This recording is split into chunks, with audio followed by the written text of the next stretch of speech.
আমি আজকে টমেটো মাখা করবো। টমেটোটা সিদ্ধ করে নিয়েছি। এটা পেঁয়াজ, শুকনো লঙ্কা, নুন, এটা হচ্ছে রসুন কাটা, ধনে পাতা, কাঁচা লঙ্কা।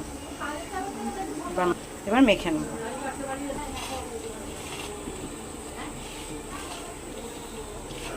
এরকম করে সব দিয়ে একটু ভালো করে হাত দিয়ে চেপে চেপে মেখে নিতে হবে।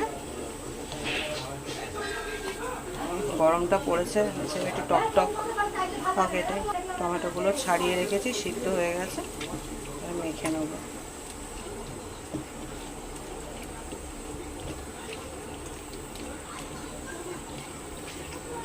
আপনারা চাইলে এটার মধ্যে তেঁতুলও দিতে পারেন। আমি আজকে তেঁতুল দিইনি, যেহেতু টমেটোটা একটু টক ভাব আছে বলে আমি তেঁতুল দিইনি। মিষ্টি মিষ্টি থাকলে তখন একটু তেঁতুল বা লেবুর রস অ্যাড করলে ভালো লাগে। এই যে টমেটো মাখা বা টমেটো ভর্তা আমার রেডি।